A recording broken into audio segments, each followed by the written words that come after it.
Merci d'être avec nous ce soir pour une conférence de Jean Arnaud sur les forces confuses gardiens cosmiques, arbre, monde, entre imaginaire individuel et collectif. Alors, on a le plaisir d'avoir avec nous Jean Arnaud qui vit et travaille à Marseille. Il est artiste et aussi professeur de beaux-arts à l'université d'Aix-Marseille. On a vraiment eu le plaisir de l'inviter ici parce que il s'intéresse aux arbres, à la relation entre les arbres, l'imaginaire individuel et collectif. Et la Finlande nous semblait un pays digne d'attention de ce point de vue-là. Donc Jean est arrivé ici en Finlande il y a une dizaine de jours et il a un peu sillonné la Finlande de Helsinki jusqu'à Rovaniemi et encore plus loin, il va nous raconter. Et là, donc, je vais lui laisser la parole pour qu'il nous parle vraiment de ce projet artistique et de ses activités d'artiste et professeur à Aix-Marseille. Merci, Jean. Écoutez, je vous remercie d'être tous avec moi maintenant. Et puis bon, je voudrais aussi remercier toute l'équipe grâce à laquelle cette conférence peut avoir lieu. Donc, le directeur de l'Institut français, Stéphane Chorderet, et bien sûr, en premier lieu, Elena, sans qui, je pense, rien n'aurait été possible là, et toute l'équipe avec Laurent, Nicolas, et j'en oublie certainement. Voilà, donc comme vous le voyez sur la première diapositive, je vais essayer de vous expliquer comment j'en suis arrivé à aller me promener encore hier pour mener une enquête sur le terrain, jusque dans les forêts du côté de Salla et de Savukoski, donc assez loin dans le nord. Et cette histoire donc d'une exposition en plusieurs parties, c'est une sorte de road trip lié à des arbres qui ont une histoire. Et je vais essayer de vous présenter donc tout ça en plusieurs étapes. Donc voilà, hein, donc le récit visuel qui va être présenté ici. Il commence à Ramatuelle. Alors, ça dit peut-être pas grand-chose pour beaucoup de gens. C'est un village du sud de la France. Et le voyage que je vous propose aujourd'hui se termine provisoirement sans doute dans la région de Rovaniemi, en Laponie, en passant par les forêts des Ardennes et dans le nord de la France et par Tartu en Estonie. Tous les arbres vivants ou morts dont il va être ici question ont été fréquentés grâce à la présence initiale d'un arbre qui est devenu un être proche pour moi, entre réalité et fiction, entre passé et présent. Vous voyez ici donc sur la gauche, c'est le point de départ de ce projet artistique qui commence en 2017 par un événement fortuit. En triant des archives familiales, donc comme vous voyez deux photos qui sont en haut à gauche et en bas à gauche, j'ai trouvé ces photos en noir et blanc prises par mon père en 1966 à Ramatuelle, donc quand j'étais enfant. Dans ces images, j'ai environ 8 ans. Et je suis l'enfant qui est devant ou à l'intérieur du tronc creux de ce vieil ormeau planté sous Sully, un ministre du roi Henri IV, sur la place du village en 1598. Alors, en 2017, ces deux photographies ont relié, en une période de deuil pour moi, ma propre histoire à celle de cet ormeau, qui fut un arbre monument important pour les habitants de Ramatuelle pendant presque 4 siècles. Et cet arbre faisait partie des arbres de la liberté qui ont été plantés en France à la fin des guerres de religion.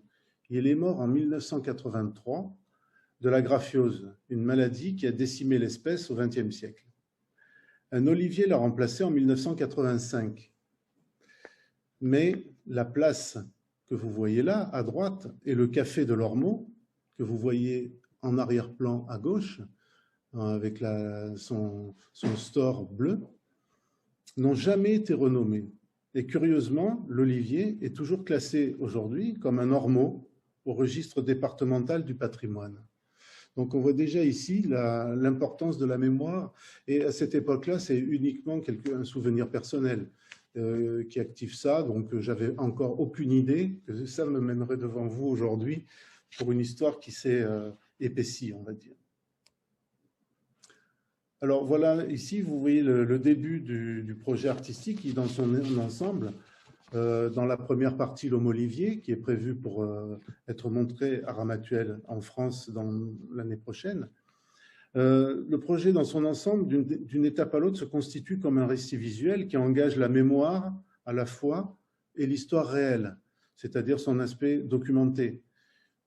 Ce projet se présente comme une narration d'un voyage qui est à la fois physique et mental, guidé par le hasard. Dans un premier temps, j'ai simplement superposé, comme vous l'avez vu sur l'image d'avant, sur la diapositive précédente, j'ai simplement superposé par jeu l'image de l'ancien Ormeau et celle de l'Olivier qu'il a remplacé sur la place du village. Mais cette sédimentation à la fois psychique et première m'a conduit à mener une enquête par rapport à l'arbre disparu. Parce que j'avais envie de savoir en quoi la mémoire collective du village pouvait rejoindre la mienne à travers des souvenirs assez confus. J'ai ainsi pu voir des morceaux d'ormeaux, c'est ce que vous voyez sur les petites images sur la partie de droite qui ont été montées. C'est tous les fragments qu'avaient gardés les habitants. Et donc, il se trouve que parmi ceux-là, j'en connaissais certains, notamment pour le fragment qui est en bas à gauche, et la plaque que vous voyez au milieu avec écrit « Ormeau planté sous Sully en 1598 », elle est conservée par la mairie de la ville. Mais ils n'en ont rien fait, ils la gardent pour le moment dans un coin, un recoin, elle s'abîme, et je l'ai photographiée, je pense qu'elle n'avait jamais bougé de là depuis 1983, et ils sont très contents que je l'ai photographiée, que j'ai un projet par rapport à ça.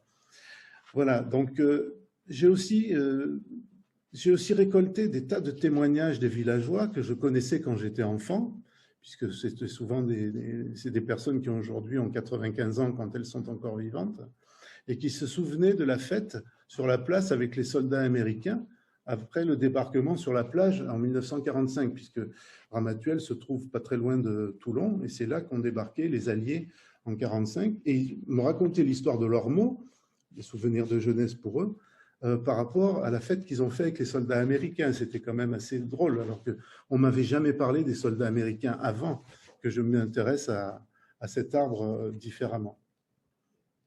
Alors ici, bon, je suis désolé, normalement il y aurait dû avoir une animation pour qu'on voit comment se fabriquaient tous les dessins que j'ai réalisés à partir des documents que j'ai retrouvés, mais l'animation, là, je ne peux pas la faire fonctionner. Donc on va quand même voir comment j'ai pu activer tout ça. J'ai épluché toutes sortes d'archives, retrouvant des nombreuses images publiques ou privées et d'anciennes cartes postales où on voit l'évolution de l'arbre dans le temps. Et l'exposition donc qui va avoir lieu s'intitule « L'Ormeau Olivier », première étape du processus, qui résulte de cette enquête où les deux arbres sont indissociables, l'olivier et l'ormeau. Alors, le projet initial a consisté à stratifier les images de l'ormeau comme la mémoire se sédimente à travers le temps. Alors là, je vous montre quelques exemples. Ici, par exemple, alors, comment c'est fait? Comment c'est fabriqué? La première étape est un travail fait par ordinateur, c'est-à-dire que je scanne chaque image et ensuite je les traite par des moyens graphiques, numériques ou manuels. Et la dernière étape qu'on ne peut pas voir là, puisque j'avais prévu de vous montrer comment se superposer les images, mais on en a une petite idée quand même, finit par faire par superposition de 7, 8, 10 ou 15 images en transparence, des dessins très très différents qui montrent comment une sorte de fiction, à travers le temps, on voit tous les détails qui peuvent apparaître plus ou moins si on voit ça sur un grand écran.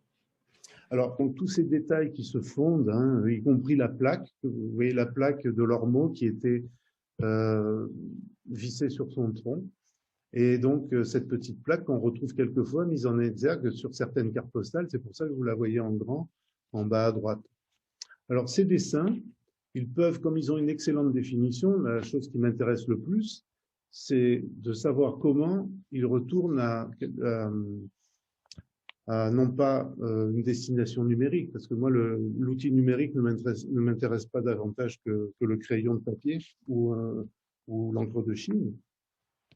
Et donc, ces dessins sont à la fin tirés sur des papiers spéciaux, des papiers aquarelles ou des grands calques. Et une image comme celle-là, vous pouvez aussi bien la voir tirée sur un papier aquarelle de 30 sur 40 cm que, comme je l'ai fait, vous le verrez tout à l'heure, dans un immense lieu, dans un escalier par exemple. Vous pouvez avoir le dessin tiré sur un papier calque par 3 mètres de haut sur 1,50 m de large à l'échelle de l'arbre. L'image, plus elle est agrandie, plus on va en voir les détails. Voilà, ça c'est l'idée de départ. Voilà, là donc en plus je retrouve l'animation. Donc vous voyez, le processus est assez simple. Et à chaque fois, vous avez les couches d'espace-temps qui se superposent les unes sur les autres. Voilà.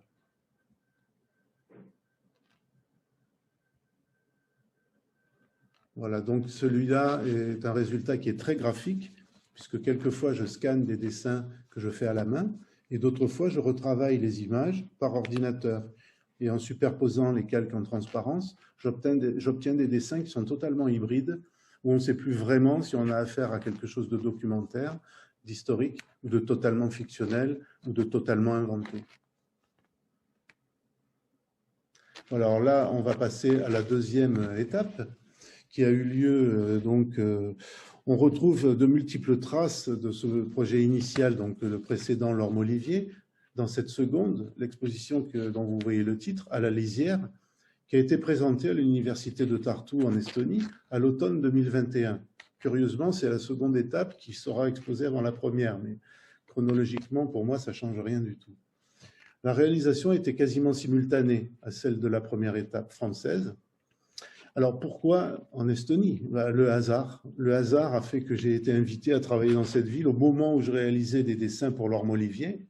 Et j'ai voulu questionner cette première histoire d'arbre-monde en diversifiant mon approche, sortir un peu de ma petite histoire de la mort de mon père, et ces deux photos qui parlaient d'une enfance que j'avais même plus en tête. Donc sortir de ça en diversifiant. Alors d'abord, il faut que je rappelle que j'ai employé le mot d'arbre-monde. Cette notion d'arbre-monde, elle est présente dans la mythologie de nombreuses cultures. Et sur le plan symbolique, elle renvoie généralement à l'existence d'un arbre cosmique reliant les différentes parties de l'univers, le plus souvent les mondes célestes, terrestres et souterrains. Dans les religions ou les imaginaires collectifs, il se nomme par exemple Kienmu, bois dressé, en Chine, Kiskanu, en Perse ancienne, Yggdrasil en Scandinavie, c'est plus proche d'ici, Arminder en Roumanie, Al-Lukmas chez les Yakoutes en Sibérie, ou encore Koritane en Nouvelle-Zélande. Et c'est toujours des histoires d'arbre-monde, des mythologies d'arbre-monde. Mais s'ils sont des axes verticaux qui relient symboliquement la terre au ciel, leurs aventures et leurs destins, qu'ils soient d'ordre sacré ou profane, sont inévitablement liés aux nôtres. Souvent, l'arbre-monde s'incarne dans le réel en un arbre-monument commémoratif ou comme objet rituel, individuel ou collectif, à chaque fois. Dans cette deuxième étape estonienne, il s'agit de déplacer, de projeter ou de transposer l'événement de mémoire qui constituait pour moi l'Ormeau Ramatuelle vers une culture très différente. Il s'agissait de rencontrer d'autres arbres-monuments en utilisant le caractère aléatoire de mes pérégrinations en cours, d'une part, et d'autre part, de questionner les mécanismes d'accès au patrimoine pour ce type d'objet naturel remarquable. L'Ormeau Ramatuelle est patrimonialisé, il est classé, pas seulement protégé, il est classé. Il est maintenant dans une histoire où l'olivier s'est complètement fait manger par le passé de l'Ormeau. Là, c'est un peu différent. J'ai enquêté sur ce second projet en des lieux que je ne connaissais pas encore. Et lorsque j'ai découvert à Tartu un vénérable arbre aux croix au musée national estonien de Tartu, j'ai relié l'histoire de ce pin du nord avec celle de l'Ormeau du sud, arbres tous deux marqués et mythifiés.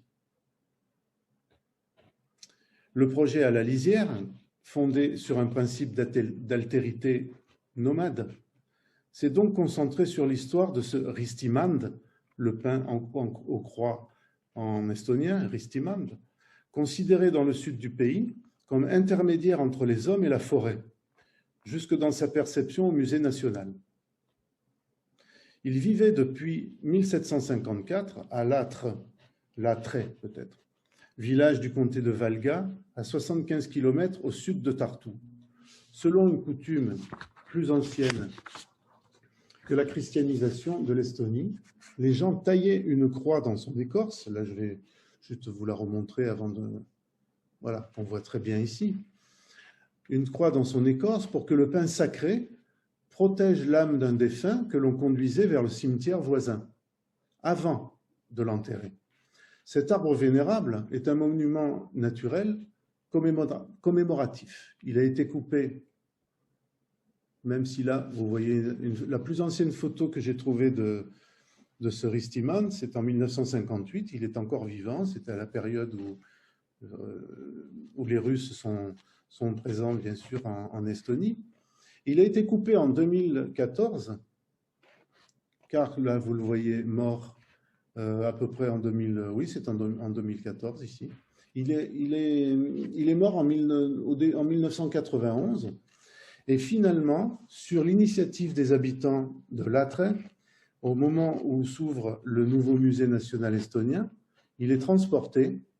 Alors là, vous voyez, je vais couper peut-être les images là. Voilà. Encore, pour que vous voyez toutes les images. Voilà. Donc là, en 2014, comme il menace de tomber sur la route et que cet arbre, sinon, aurait été destiné à mourir sur place et à pourrir sur place, voilà la genèse de... Alors, voilà. La manière dont, petit à petit, en premières étapes, il est amené jusqu'au musée, à Tartu, par camion, puis stocké dans les réserves. Et vous voyez que là, il est coupé en deux parties. La partie inférieure du tronc est traitée par toute l'équipe du musée pour être finalement exposé. Bon, même là, il est encore emmailloté, pour être exposé finalement dans la collection. Alors, si on continue, je suis allé donc sur place parce que je voulais voir à quel endroit l'arbre avait été coupé. Ça, ce sont les images précédentes que vous avez vues, ce sont des images d'archives. Et je suis allé voir sur place, et là, bien sûr, il y a une trace qui a été marquée par un panneau avec une présentation écrite par Mariu Koivuku, qui est un professeur à l'université maintenant de Tallinn. Et donc, ce qui est intéressant, c'est quand on voit la souche, quand on est allé sur place photographier la souche, ça c'est une photo, ce sont des photos personnelles, évidemment, on voit encore, malgré l'absence du tronc, vous voyez une petite loupiote, une petite bougie, qui n'était pas allumé, mais qui avait été posé récemment. Donc cet arbre, il n'est plus là, mais il est encore actif.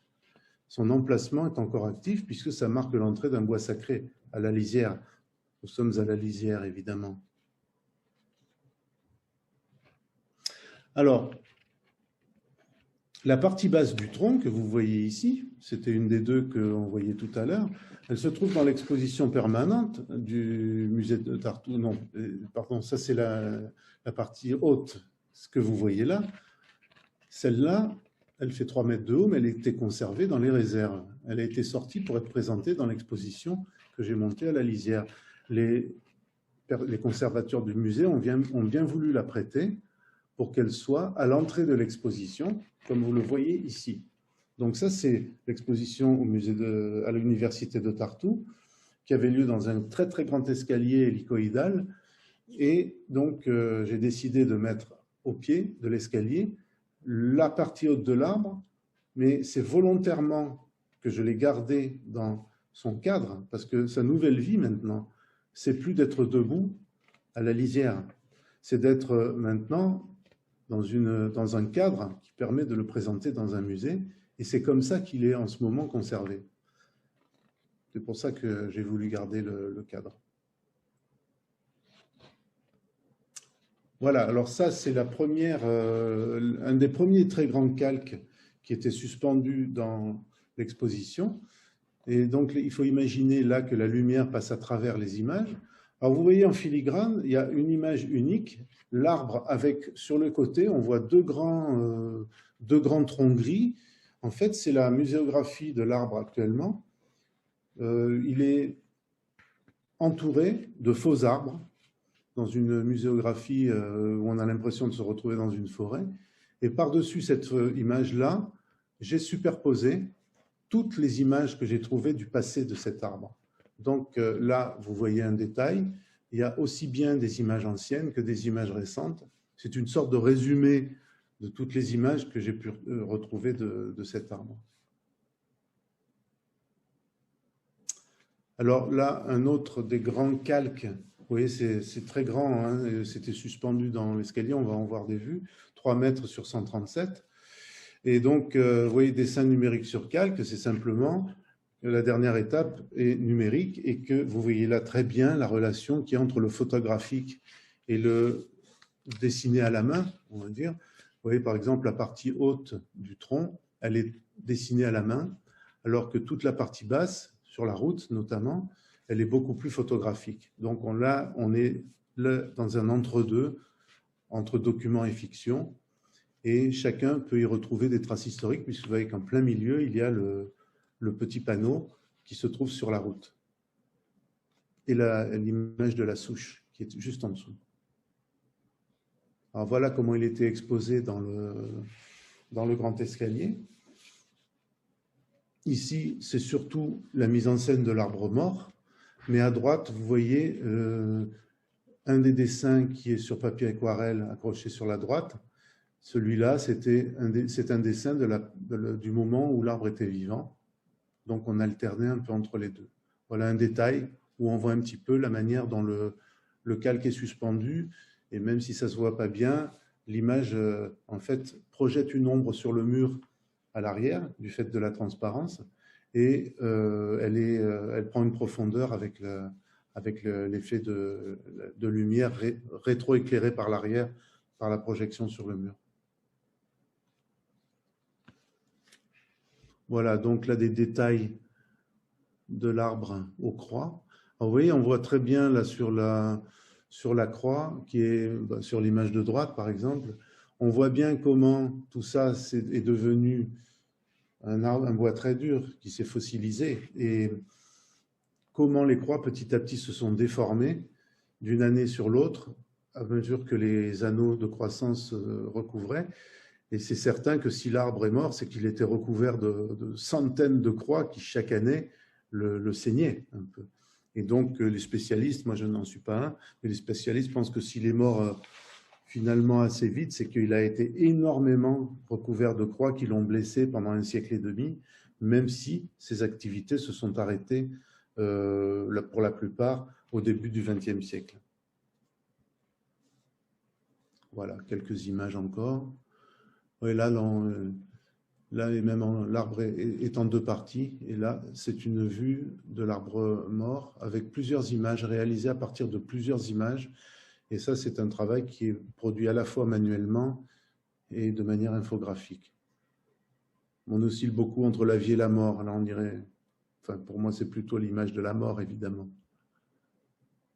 Et là, à chaque fois, dans toutes les expositions qui concerneront ce projet, il y aura toujours ces 2 images. C'est les 2 petites images où on me voit dans l'ormeau ou devant l'ormeau. C'est les 2 images que vous avez vues au début. Et elles seront dans toutes les expositions, y compris dans celle de Rovaniemi, si l'exposition a bien lieu en 2023. Voilà. Donc là, un des dessins, vous reconnaissez sans doute l'image de 1958. Et là, je n'ai pas d'effet d'agrandissement, mais le petit panneau que vous voyez au milieu, il est en russe et en estonien, puisque les Russes avaient accepté que l'arbre ne soit pas abattu et que l'arbre puisse avoir un panneau indiqué avec les 2 langues en Estonie. Là, je vais faire court parce qu'on rentre dans la politique. qui est très très douloureuse sur ce chapitre-là pour les Estoniens, et j'en ai parlé avec beaucoup.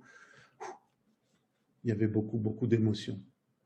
Voilà, là, donc plus haut dans l'escalier, on remontait dans le temps, puisque là, au-delà de mon voyage dans les forêts du sud estonien, petit à petit, l'ormeau, vous voyez le dessin à gauche, superpose le pin et l'ormeau de mon enfance. Donc là, le voyage devient un voyage dans l'espace-temps.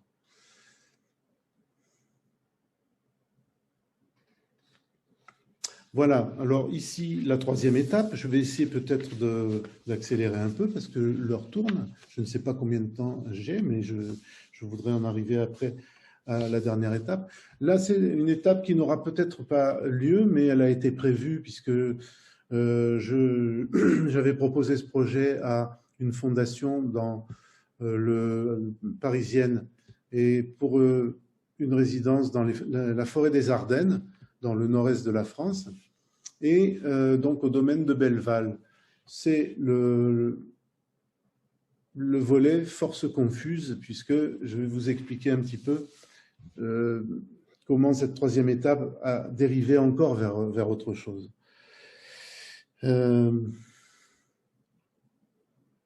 Oui, cette troisième étape voulait montrer comment les arbres, monuments et bergers à la lisière ou au plus profond des forêts peuvent relier des individus de cultures très différentes en se jouant des barrières linguistiques et géopolitiques. Force confuse a été proposée donc pour un projet en 2021, et le point de départ de la proposition était la forêt de Mondieu, située dans les Ardennes françaises, à quelques kilomètres de la frontière luxembourgeoise.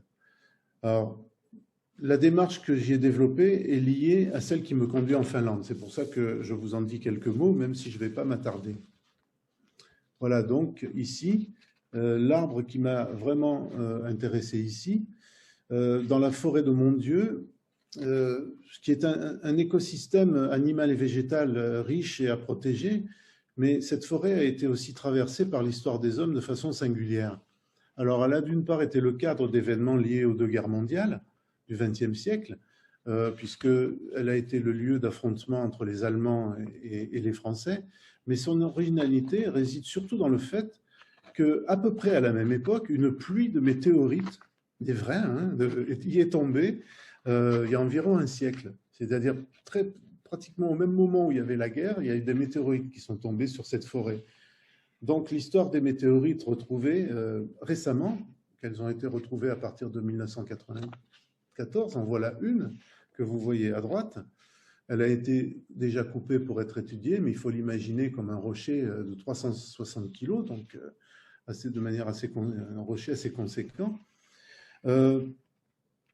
J'ai relié donc l'histoire de cette météorite à celle d'un arbre penché, parce que ce n'est pas un effet de la photo que vous voyez au milieu, il est réellement penché, et il y a même un dispositif, on ne le voit pas là, avec des câbles pour l'empêcher de tomber dans la pente. Donc c'est un arbre qui est en situation très précaire, et c'est un arbre qui est, lui, criblé de balles. On a retrouvé énormément de balles dans son tronc, et en plus, il a été sur un terrain où sont tombés des météorites. Donc là, il y a beaucoup de choses qui se passent autour de cet arbre, et il s'agissait de proposer aux spectateurs un voyage dans un espace-temps de la mémoire et de l'actualité de ce territoire, et là presque cosmique. Et il s'agissait de sensibiliser chacun à la vie de la forêt comme un écosystème fragilisé entre réel et imaginaire. Parce que vous voyez que ce qui caractérise mon propos, ce n'est pas uniquement de dire qu'il faut protéger les forêts. Moi, je dis qu'il faut protéger surtout les mémoires des forêts et ce en quoi les forêts sont capables de relier des gens qui, quelquefois, ne parlent même pas la même langue. Et ça, c'est peut-être c'est pas seulement un propos écologique, c'est un propos vraiment sur la mémoire et sur l'histoire des gens. Voilà, donc là, je vais passer assez vite. Juste une image du projet qui n'aura pas lieu. C'était une installation force confuse qui devait se retrouver avec un sol entièrement recouvert d'humus et de feuilles, un miroir cylindrique penché, qui est une sorte de métaphore de l'arbre, dans lequel les gens pouvaient s'identifier à l'arbre. On peut toucher l'arbre, mais là, on pouvait se voir dedans.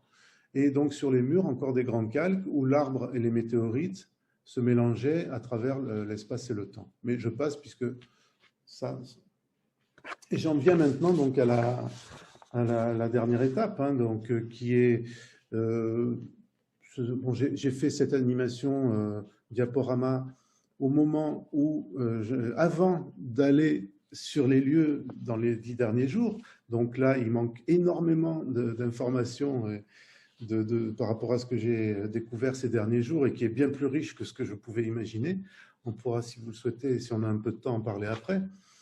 Donc, la quatrième étape prévue à Rovaniemi, peut-être à l'Arcticum, si le projet se conforte, se concrétise, est une sorte de synthèse de tout ce que j'ai fait avant dans les 3 projets précédents et qui prend encore en compte la manière dont certains arbres et pierres, puisque vous voyez que là, maintenant, c'est plus uniquement une histoire d'arbres, c'est une histoire de végétal et de minéral dans la manière dont ils peuvent se combiner pour construire quelquefois des histoires communes au fin fond des forêts ou à leur lisière, et jusque dans les musées, deviennent tous des objets témoins finalement. Et cette exposition, donc, qui pour le moment, son titre provisoire, c'est Forces confuses, gardiens cosmiques, on verra si je le conserve jusqu'à la fin, elle s'établira selon une méthode de travail un peu identique à celle des étapes précédentes, une enquête menée à partir d'arbres dont les troncs ont été conservés et patrimonialisés dans les musées. Alors, on va avancer un peu. Là, vous voyez, je vous expliquerai après ce que c'est. Donc, le premier arbre qui m'a intéressé, c'est celui-ci, qui se trouve donc, pour ceux qui connaissent le centre de la... Je crois que c'est une région qui s'appelle la Savonie, hein, dans le centre de la Finlande, au parc Konnevesi. Voilà un arbre qui a été rapporté donc au musée de Konnevesi, qui est une sorte de musée ethnographique, hein, qui se trouve à Konnevesi. Et c'est un arbre, celui-là, c'est pas un arbre aux croix, mais c'est un arbre qui ressemble vraiment beaucoup à ce qui se passe en Estonie. Donc, il poussait dans un bois sacré sur l'île de Lanstu, qui se trouve dans le lac Konnevesi et qui a été ravagé en 2010 par la tempête Asta. Alors moi, je ne connaissais pas la tempête Asta, mais ceux qui étaient ici, sans doute, en ont un souvenir, puisque tous les arbres aux croix et les arbres marqués du centre de la Finlande ont été détruits et abattus à cette époque-là. Et donc, même principe qu'en Estonie, il a été muséifié, ramené, parce que pour ne pas le laisser pourrir sur place, alors que tous les autres ont pourri sur place, c'est le seul qui a été sauvé. Et ici, donc, particulièrement au XVIIIe et XIXe siècle, même chose, en allant au cimetière, on dépose la date de naissance et de mort, on le voit sur l'image de droite, même si c'est un peu effacé. Ça, c'est un arbre qui a été surtout marqué au XIXe siècle. Et donc, tout de suite, j'ai fait le lien avec ce qui se passait un petit peu plus au sud. Alors voilà le lieu, hein, c'est l'île de Lanstu nord est à droite, l'île de Lanstu sud est à gauche.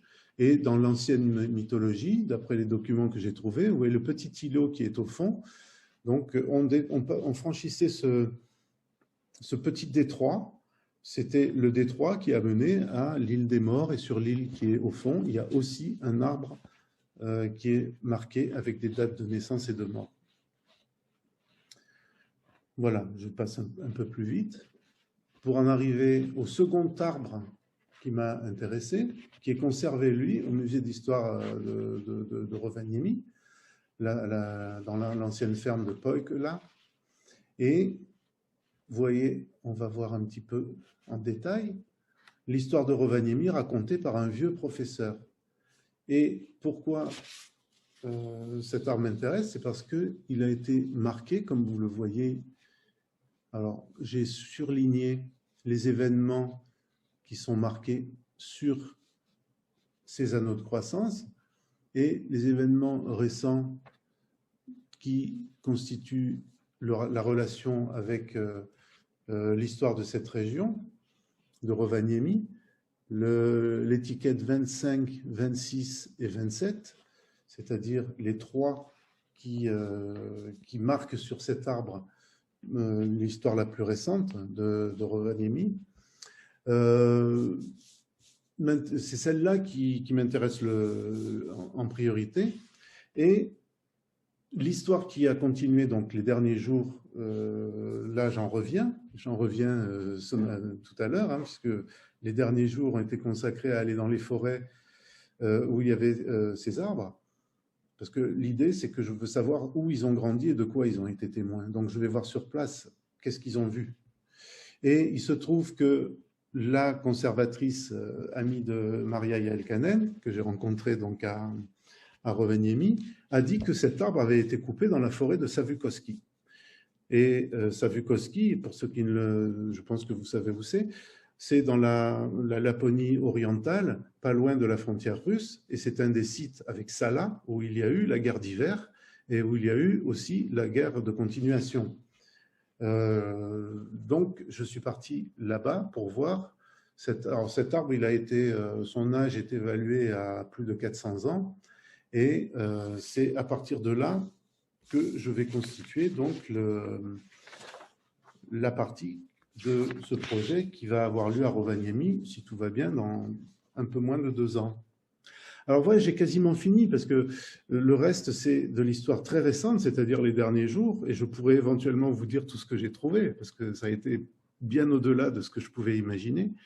Et je vais simplement finir, pour conclure, concernant ce tronc, on pourrait imaginer avec l'écrivain américain Richard Powers, qui a écrit un livre absolument remarquable, l'édition française est intitulée L'Arbre-Monde. Là, vous voyez la référence. Mais en américain, il a été écrit sous le titre de The Overstory. C'est à peu près intraduisible, je crois, en français. Overstory, l'histoire par-dessus. Mais ce serait quoi? L'histoire qui chapeaute l'histoire des hommes? C'est difficile à traduire, donc va pour l'Arbre-Monde, mais je préfère The Overstory. Alors, je vous laisse le lire avec moi. Si l'homme pouvait lire, c'est un extrait donc de ce roman qui est assez remarquable. S'il pouvait traduire, s'il était une créature un tant soit peu différente, peut-être pourrait-il apprendre comment le soleil a brillé, comment la pluie est tombée, dans quel sens a soufflé le vent contre ce tronc, avec quelle force et quelle durée. Il pourrait décoder les vastes projets qu'a entrepris le sol, les gels assassins, les souffrances et les luttes, les disettes et les excédents, les attaques repoussées, les années luxuriantes, les orages surmontés, la somme de tous les dangers et de tous les hasards venus de partout, à chaque saison vécue par cet arbre. Voilà, et donc pour conclure totalement cette fois-ci, en croisant les histoires de ces arbres, donc l'exposition à Rovaniemi développera une forme de rêverie sociopolitique, point d'interrogation, transtemporelle et personnelle en tout cas, qui témoigne d'une relation particulière entre l'histoire des hommes et celle de la forêt. Elle résultera de cette enquête menée un petit peu partout, guidée par le hasard en Laponie. J'ai même trouvé sans doute une étape à Helsinki possible. Ça, je ne sais pas du tout encore comment. En tout cas, il y a des arbres que j'ai envie d'intégrer qui sont à Helsinki.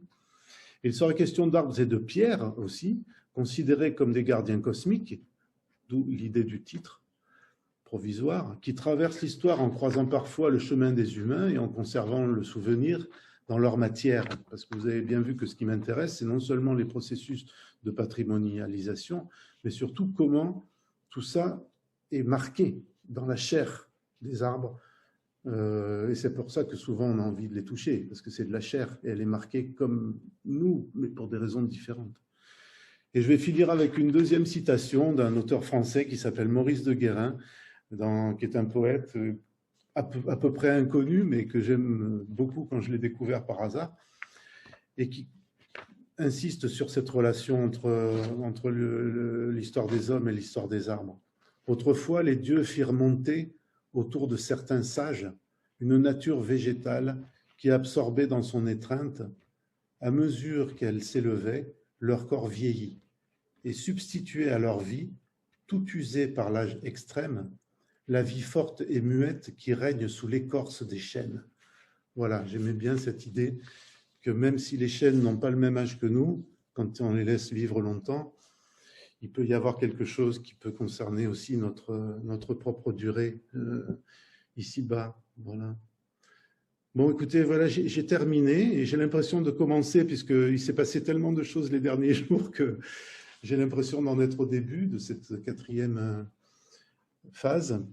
Voilà, je vous remercie provisoirement et j'espère qu'on va pouvoir débattre et je répondrai avec plaisir aux zones d'ombre et aux questions que vous pouvez vous poser. J'ai essayé de dire beaucoup de choses en peu de temps, donc il y a certainement beaucoup de points confus ou incomplets ou obscurs. Voilà, je vais couper donc le partage d'écran. Merci, voilà. merci Jean. C'était bon, j'ai pas été trop long. J'espère que j'ai pas été trop long. Non, pour moi, ça a été une découverte puisqu'on s'est vu, mais j'avais jamais entendu ce processus. Donc, si vous voulez poser des questions, n'hésitez pas à l'écrire et puis comme ça, on les posera à Jean.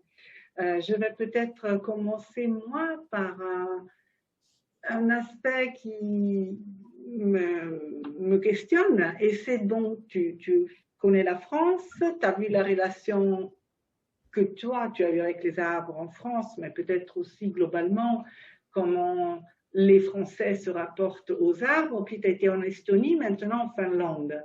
Et je me demande si la relation que tu peux sentir qu'il y a entre ces différentes populations et les arbres et le lien qui se crée entre les gens et les arbres reste un peu le même, ou s'il y a quelque chose que tu as l'impression qui diffère entre l'approche aux arbres dans les différents pays. Je comprends bien ta question. C'est difficile d'y répondre et je vais répondre de deux manières. La première manière, c'est qu'au départ, je pensais qu'il n'y avait strictement aucun rapport, mais vraiment aucun rapport. Quand j'ai compris comment ça se passait, la relation, je ne parle pas de la relation à la nature, attention, parce que la relation à la nature, effectivement, par les temps qui courent, effectivement, je comprends parfaitement la manière dont, en Finlande, on peut considérer avoir le plus grand respect par rapport à la nature. Je vais être bien sûr là trop rapide. Le courant, pour aller vite, ce courant écologique qui en ce moment, on le retrouve peut-être plus particulièrement dans les régions du nord de l'Europe où la relation à la forêt était peut-être plus importante parce qu'elle était peut-être plus omniprésente que chez nous. Donc ça, c'est banal, cette chose-là. On la retrouve partout. Par contre, ce qui est beaucoup plus particulier, et c'est là que, pour répondre à ta question, ce projet me titille, m'excite, c'est que à chaque fois, la relation, c'est ce que je disais un petit peu au début, à chaque fois, cette relation à l'arbre-monde, elle a des formes différentes. Et dans le village dont je parle, Ramatuelle, l'arbre-monde est totalement profane. C'est un arbre, je dirais, qui a été valorisé par la République. Ce n'est pas un arbre religieux ou sacré, sauf que il est sacré par rapport à la manière dont il est indestructible dans l'imaginaire des gens. Parce que je connais des gens de mon âge, donc à Ramatuelle, pour lesquels leur mot est aussi important que pour leurs parents, alors que l'arbre n'existe plus. Donc, il a une importance totalement déterminante par rapport à l'imaginaire collectif des gens. Et je crois que cet imaginaire collectif, il est totalement différent d'un pays à l'autre. Alors, tu vois, d'une certaine manière, à la sortie, je vais un peu botter en touche par rapport à ta question. Parce que à chaque fois, je sens l'engouement. Tiens, je vais prendre un petit exemple. Pour la phase estonienne, je dialoguais avec une personne, il me disait un peu la même question. Et je lui ai expliqué pourquoi cet arbre était important à Ramatuelle. Et elle a compris du coup pourquoi je m'intéressais au sien, parce qu'elle connaissait très bien l'arbre aux croix. Elle me dit « Ah ben oui, mais c'est comme pour monsieur un tel que je connaissais très bien. » Et elle a commencé à me raconter l'histoire des gens par rapport aux arbres, comme moi je racontais la mienne. Alors après, qu'elle soit profane, sacrée, complètement ancrée dans le passé ou complètement ancrée dans le présent, c'est pour ça que ça m'intéresse de travailler tout le temps sur les niveaux passé, présent et de travailler sur les couches du temps. C'est parce qu'on a petit à petit à voir comment des histoires se construisent d'une génération à l'autre par rapport à un symbole particulier. Et à chaque fois qu'on rencontre des arbres de ce type, c'est le même principe. La stratification du temps, la stratification des marques dans les anneaux, c'est toujours des principes de stratification. Et à partir du moment où les gens commencent à parler de ça, on parle de choses différentes, mais on se comprend. Voilà, je ne sais pas comment répondre autrement que ça. Sinon, je ne vais pas aller dans des contrées sur le plan sociopolitique, parce que ce n'est pas ça le cœur de la chose. C'est comment les imaginaires collectifs s'ancrent dans le présent. Les imaginaires collectifs s'ancrent dans le présent de chacun. Alors, je ne sais pas si j'ai bien répondu à ta question qui est complexe. Oui, oui, non, non, tout à fait. En tout cas, ce qui est sûr, c'est que tu as éveillé un intérêt pour les arbres, que ce soit du point de vue artistique ou juste même biologique, est vraiment fort parmi le personnel de l'Institut, les amis que j'ai à l'extérieur. Donc, c'est vrai que cette question des arbres et de leur sens et de la relation à l'humain est vraiment importante, elle est prégnante, je pense, et on la retrouve. Que par rapport à ce que tu viens de dire, j'ai vu, puisque je me renseigne de plus en plus sur ça, sur le plan même social, maintenant il y a des associations dont le but est d'aller dans les forêts pour embrasser les arbres. C'est complètement fou. Et donc, moi-même, il y a 2 jours, avec un forestier de la forêt, dans la forêt de Savukoski, un des premiers gestes qu'on a fait, c'est se mettre à tous les deux à enserrer un arbre dont on ne pouvait pas faire le tour à 2 tellement il était formidable. Et cet arbre, c'est une rencontre extraordinaire, mais on en parlera une autre fois. Ouais. Est-ce qu'il y a des questions parmi notre public? Là, pour l'instant, je ne vois pas.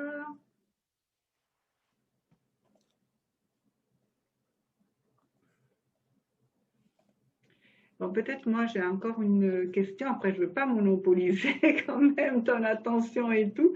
En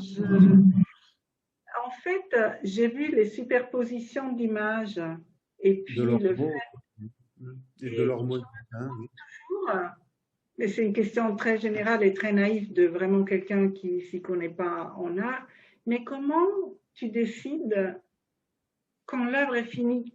Comment on arrive à décider? Non, mais ça peut paraître fou, je suis désolée.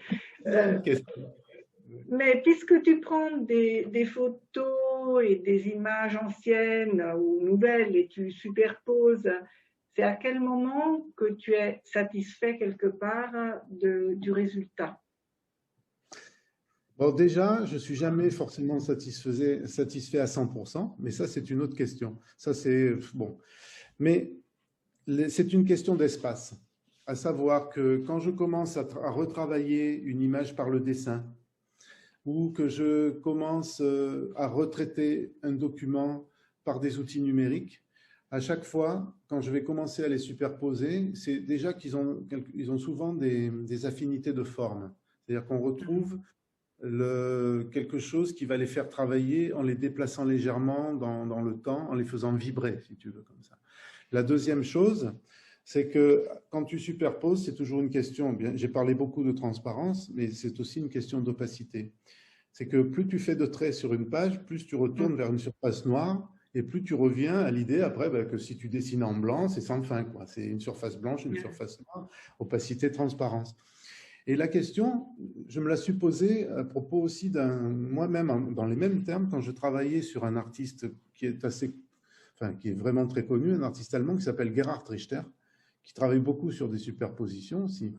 Et il disait une chose très juste, quand on lui dit la même question, il disait, et je me la réapproprie en la décalant, c'est à partir du moment où il y a un espace qui va pouvoir exister en profondeur et avec énormément de détails qui vont pouvoir exister dans un no-time, un non-lieu, un non-temps. C'est-à-dire que chaque détail va pouvoir appartenir à l'image de dessous, de dessus.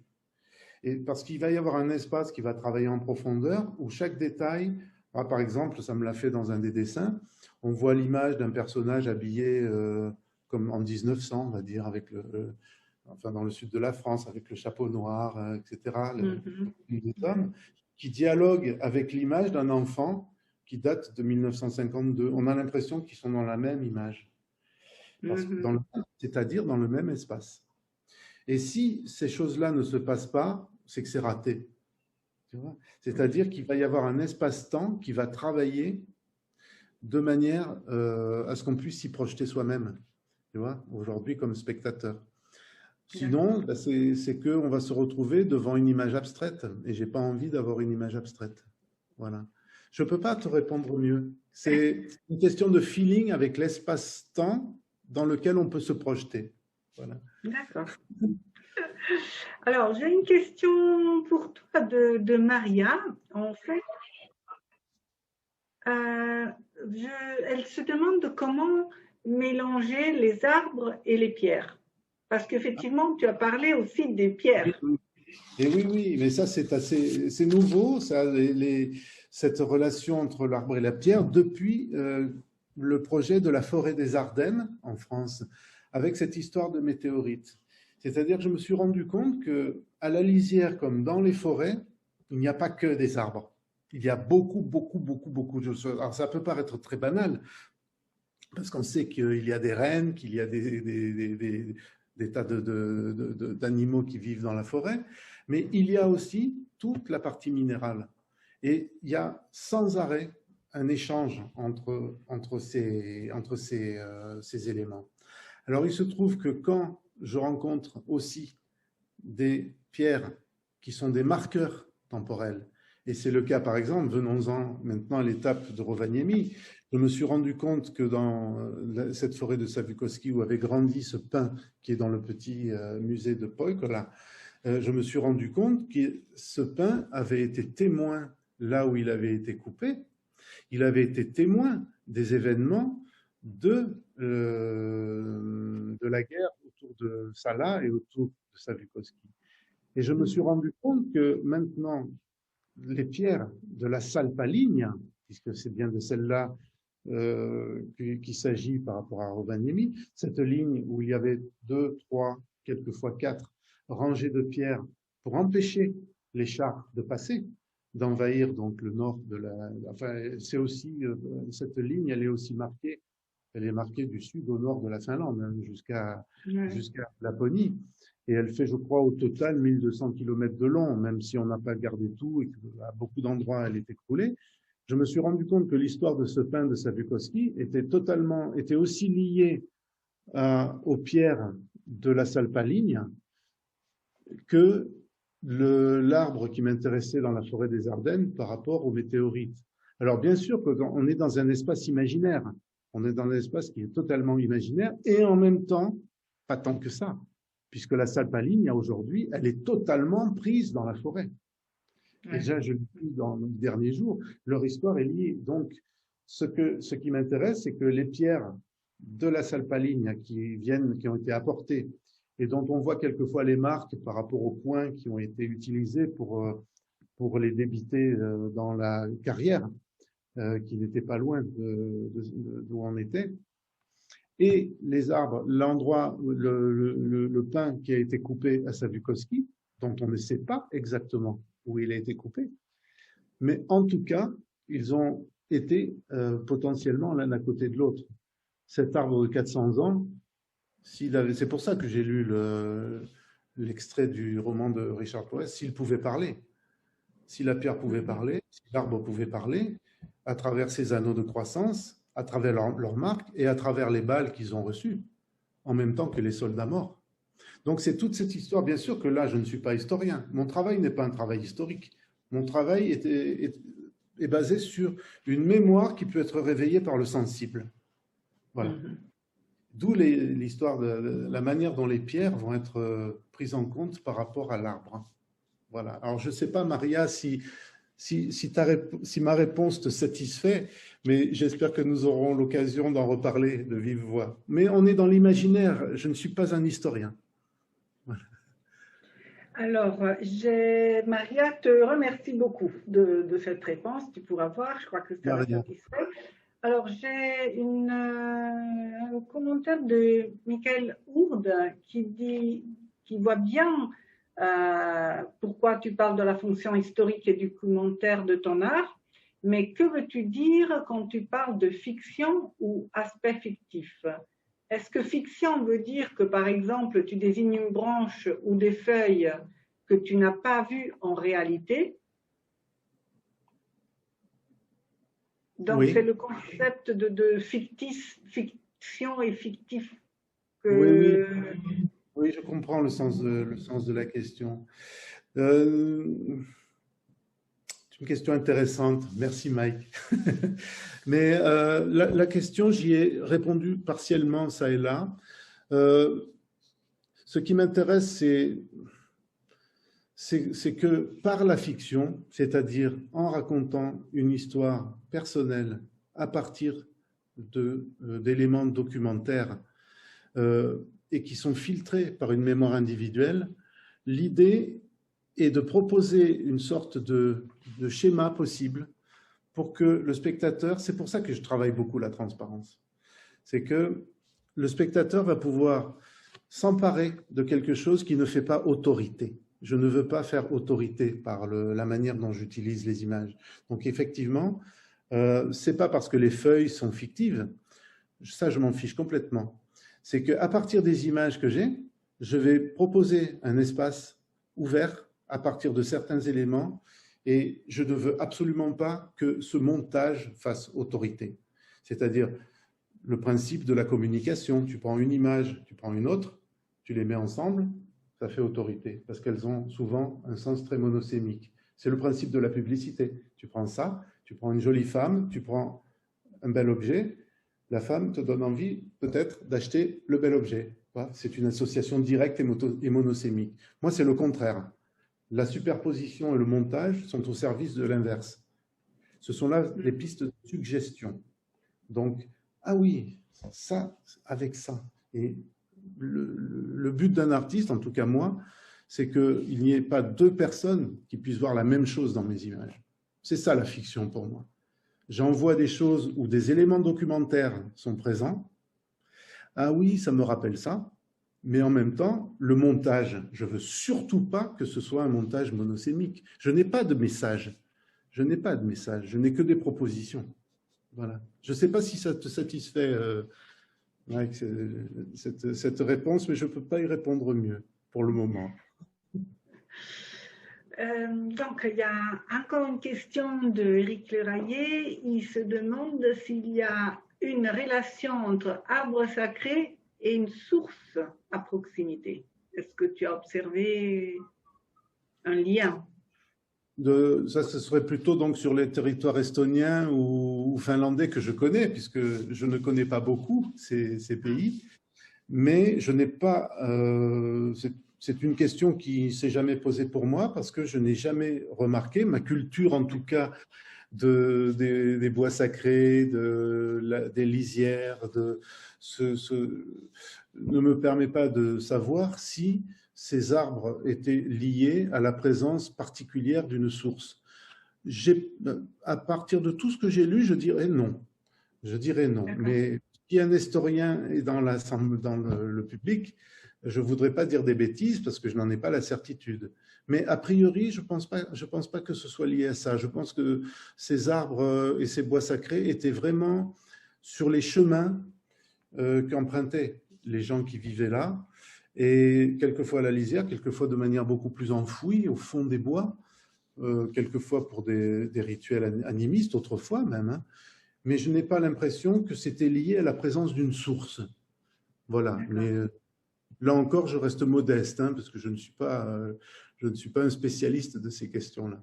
Mais si on peut m'en apprendre là-dessus, vous pouvez avoir mon mail, je suis preneur de toute information là-dessus.